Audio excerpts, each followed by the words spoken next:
So inequalities. So some properties of when you're playing with inequalities.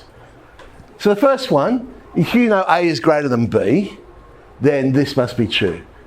Basically, we're just saying, look, you can add and subtract the same thing from both sides. Just like you can with an equation, the same thing's still true for an inequation. Now this one, if A is greater than B, then you can multiply and divide but by a positive amount. So x in this case would have to be positive. If x was negative, then we would change the sign. That's the old, if you change the sign, you change the sign. The reciprocal one, so again, if A is greater than B is greater than 0, then turn both sides upside down, then the inequality sign will change around. Now this one, again, A and B are positive in this situation, but if that's true, then when you square them, A squared will also be greater than B squared, so you can square both sides. If A is greater than B and B is greater than C, then logically A must be greater than C. So you can link the inequalities together. If A is greater than B, and we're dealing with positive numbers, and C is also greater than D, then AC must be greater than BD. In other words, multiplication preserves the inequality sign, so long as they both have the same inequality sign. Again, dealing with positive numbers here. And it's also true for addition. So when you add, the inequality is preserved, dealing with positive numbers. And you'll find a lot of these ones that we do, it's basically, we say, well, for positive numbers, prove this. Okay, some techniques, how to approach these questions. Very common way of doing it. Rather than trying to prove x is greater than or equal to y, sometimes it's easier to move everything to one side and prove it's always positive or always negative, depending on which way the sign's going. Okay, so a very common idea. Whoa, very old question, 1995. We're going to prove that PQ is less than or equal to P squared plus Q squared on 2. So how am I going to do it? I start with this algebraic statement. So I've moved everything to one side. In this case, I've moved the PQ to the right. So I want to try and show that this will always be positive. Because if I've moved that to the right-hand side, I want to end up with 0 is less than or equal to that expression. Well, algebraic fraction, let's make it all one fraction and look what we've got on top. Perfect square. And we know perfect squares are always greater than or equal to 0. And so I've proven my rearranged one. So now I can slide the PQ back over and I've got the result that they're looking for, albeit I've written it the other way around. Of course, if you wanted to, and I'm not suggesting you would do it this way, we now have other methods of proof. We could do it by contradiction. I'm going to assume that PQ is greater than P squared plus Q squared on 2. So that's my assumption. Well, if that's true, then 2PQ must be greater than P squared plus Q squared, which means I end up with 0 is greater than P minus Q all squared. Well, hang on a sec. We know squares are always greater than or equal to 0. There's my contradiction. It can't be both. It can't be both positive and negative. So therefore, my assumption's wrong. I negate my assumption. That must be our correct conclusion. As I say, I'm not suggesting you do that for this question, but just showing you, I mean, all our other techniques could work. Start with something you know to be true. That's sometimes a good starting point. So 1994, we've got to prove this. Okay, I want to start with something I know is true. I can see squares are involved. So I think I'm going to start with squares are positive. Now what square to use? I've got A's, B's and C's. So I'm going to say, well, A minus B all squared. I know that's greater than 0. If I expand that out and move the 2AB to the other side, I come up with this. Now because I started with something I know to be true, then this must be true. A squared plus B squared is greater than 2AB. Now A and B are just pronumerals.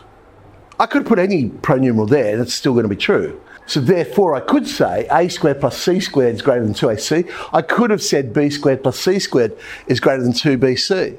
But now using that property of we can add these inequalities together because all the signs are in the same direction. So I end up with 2A squared plus 2B squared plus 2C squared is greater than 2AB plus 2AC plus 2BC. Divide by 2 and we have the result that they're looking for. Part B of that question then said, look, if A plus B plus C is equal to 1, prove that AB plus AC plus BC is less than a third. There's our expression that we've seen. Remember, we said we did it with sum of roots, didn't we? Where we said the sum of the roots squared individually was equal to the sum of the roots all squared minus twice the roots 2 at a time. Well, it's exactly the same thing, but instead of roots, I'm just using pronumerals. It's still the same relationship. So I'm going to start with that. Therefore, a squared plus b squared plus c squared minus 2ab plus ac plus bc must be greater than ab plus ac plus bc, because we just proved that a squared plus b squared plus c squared was greater than ab plus ac plus bc. And this is equal to a squared plus b squared plus c squared, so it must also be greater than ab plus ac plus bc. Slide the ab's plus ac's plus bc's to the other side, although for some reason change the sign, probably so I can match up what I'm trying to prove. We get 3 lots of AB plus AC plus BC is less than that squared, and then we just do a simple bit of arithmetic there, because A plus B plus C, remember they told us is 1, and 1 squared is 1, divide both sides by 3, and we have the result that they're looking for. Substituting different expressions into known inequalities. So you've proven an inequality, and then you go and use it by substituting into what you've proven to be true. So we'll keep going. Part C of that question. We're now going to prove a third of a plus b plus c is greater than or equal to the cube root of abc. All right, remember, we've shown this. A squared plus b squared plus c squared is greater than or equal to ab plus ac plus bc. There's our known inequality. We'll move everything to one side. Now, you're looking at that thinking, why on earth did you just do that? Right? I've multiplied both sides by a plus b plus c, but remember, we're dealing with positive numbers. So I'm multiplying by a positive number, the sign has not changed. All right, expand out. We expand out, awful lot of terms there, but they do tidy up to be just that. A cubed plus b cubed plus c cubed minus 3abc is greater than or equal to 0. Ooh, not quite what we want. I can get very close, but this is now a known inequality. Okay? We know it to be true. So I can substitute anything I like into A, B, and C, positive numbers, of course, and it will still be true, that expression. So what I'm going to substitute in is this. I'm going to substitute in a to the power of a third for A, that would be positive. B to the power of a third for B, that would be positive. C to the power of a third for C, that would be positive. So now I have this expression. A to the power of a third, B to the power of a third, C to the power of a third, they're all to the power of a third. So in fact, I've got our result there. That would be the cube root of ABC. Now, I think the first time when people see me substituting in a to the power of a third in for A, people go, hang on. Would you have felt more comfortable if I'd said, let A equal X, B equal Y, C equal Z, and then go, okay, now I'm going to let X equal A to the power of a third, Y equal B to that. I'm just substituting in for a pronumeral. They are different pronumerals, remember? They're not like terms. A is different to A to the power of a third. So they are not like terms. I can do it. I know it looks strange. That brings up this really important result. The arithmetic mean is always greater than or equal to the geometric mean. Now, arithmetic mean, that's what you understand to be average. And that's why we call average mean sometimes. But it's more correct to say it's the arithmetic mean. So it's where you add up all the terms, divide by the number of terms you have. It actually ties in with series and sequences. So arithmetic series. And that's why we have a geometric mean. That ties in with geometric series. But now instead of adding, we're multiplying. And instead of dividing, we're rooting. So however many terms you got, n, we find the nth root of them all multiplied. That will always be true, and you're allowed to quote it. Unless, of course, it is what you're trying to prove. And if you have a look back at what we just did, in effect, that was what we were trying to prove there. So we couldn't have just quoted that there. I mean, that wouldn't have been acceptable where they've gone, prove a third A plus B plus C is greater than or equal to 3 times it's greater than or equal to the cube root of ABC, and you just went, oh, easy. Arithmetic mean is greater than geometric mean. Thank you, job done. No, that wouldn't be proving it. Okay, that brings us to part D. Suppose that 1 plus x times 1 plus y times 1 plus z is equal to 8. Prove x, y, z is less than or equal to 1. You're going to love this proof. Let's expand it out. 1 plus x plus y, etc., etc., etc. That is equal to 8. We know that to be true. Hang on. A third x plus y plus z is greater than or equal to the cube root of x, y, z. I've quoted arithmetic mean, geometric mean. In this situation, I probably didn't have to because we proved that result in part C. Okay, so I know that to be true. I'm just going to rearrange that a little bit and just have it as x plus y plus z greater than or equal to 3 times the cube root of x, y, z. That is now a known inequality. So I'm going to do a substitution. I'm going to let x equal xy, I'm going to let y equal yz, and I'm going to let z equal xz. Basically, forget about the pronumerals. All I'm really saying there is anytime we add 3 things together, that's what I've got there. I'm adding 3 things together. It must be greater than or equal to 3 times the cube root of those 3 things multiplied together. And that's what I've got. But if I tidy the right-hand side up, I get the cube root of x squared, y squared, z squared, which I'm going to rewrite like that because a pattern is now emerging. Remember? This is what we know to be true. All of this is equal to 8, but if I substitute in my inequalities, I can now say, well that means 1 plus 3 times the cube root of xyz plus 3 times the cube root of xyz squared plus xyz is less than or equal to 8. I don't know if you've spotted the pattern on the left-hand side yet or not, but to make it more obvious, I'll rewrite the last term. xyz I've rewritten as the cube root of xyz cubed. Look at what we've got. 1, 3, 3, 1. The powers are going up by 1. That's a perfect cube. So 1 plus the cube root of xyz, all cubed, is less than or equal to 8. Therefore, if I find the cube of both sides, it must still be true. 1 plus the cube root of xyz is less than or equal to 2. Move the 1 over, cube both sides, and I have the result. Isn't that a beautiful proof? Of course, not how you would do it, but I just thought I'd show it to you because I just love it. I think it's a great little proof. No, it would be much easier to do it this way. Let's do it this way. Okay. Arithmetic mean greater than or equal to geometric mean. 2 things added together will always be greater than or equal to 2 times the square root of 2 things multiplied together. X times 1 is x. That is true. 1 plus y is greater than or equal to 2 root y. That is true. 1 plus z is greater than or equal to 2 root z. That is true. All the inequality signs are going the same direction, so I can multiplying these 3 things together. And on the right-hand side, look what I get. 8 times the square root of x, y, z. But hang on, we said 1 plus x plus 1 plus y plus 1 plus z. We said it was equal to 8. There we go. Notice my setting out though.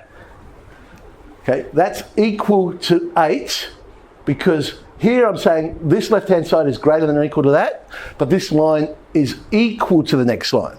But then the way I would read it is that very first thing is now greater than or equal to the next line down. Divide by 8, and we have it. A little bit quicker than the other proof. But come on, the other proof was nicer, wasn't it? We're now going to prove this lovely expression. I'm going to do it in 2 bits. Because I've got 2 inequalities there. I'm going to start it. I'm just going to look at these 2 terms here. A plus B times 1 on A plus 1 on B times together, but the inequalities are in the same direction. So therefore it's greater than or equal to, well, the first one would be greater than or equal to 2 root AB. 2 things added together, greater than or equal to 2 times the square root of 2 things multiplied together. And the second parenthesis there would be greater than or equal to 2 times the square root of 1 on AB. 2 things added together, greater than or equal to 2 times the square root of 2 things multiplied together. But look at the right-hand side. We've got some cancelling that happens there, and we just get 4. So I now know that 1 on A plus 1 on B, if I divide both sides by A plus B, which are positive numbers, so I don't change the inequality sign, I get 4 on A plus B. I now know that expression to be true. Well, in that case, 1 on B plus 1 on C will be greater than or equal to 4 on B plus C. 1 on A plus 1 on C will be greater than or equal to 4 on A plus C. Inequality sign, all in the same direction, so I can add these all up, and we're very close to what we want if you have a look at it. All I've got to do now divide both sides by 2, and I have the right-hand side of my inequality there. Now, how do I get the left-hand side, the 9 on the a plus b plus c? I'm going to use the same idea, but with 3 pronumerals. Okay, so the a plus b plus c will be greater than or equal to 3 times the cube root of a, b, c, and so on. Cancelling, and now we get equals 9. So it's greater than or equal to 9. So now, it's not quite like I've got that the very right-hand side of my expression is greater than the very left-hand side. But that doesn't mean the order of the 3 things are correct yet. Because for all I know, it could go that 9 on a plus b plus c is actually greater than 2 on, if you get what I mean. So we still got to get that order correct. All right, how am I going to do this? Well, let's replace it, because I now know this is true. So I'm going to replace a with a plus b, I'm going to replace b with b plus c, and I'm going to replace c with a plus c, and this is what I get. The denominator of the right-hand side now becomes 2a plus b plus c. And on the left-hand side, I now have a plus b and b plus c and a plus c as the denominator. Multiply both sides by 2, and I now have the other part of the equation there. So therefore, must be true.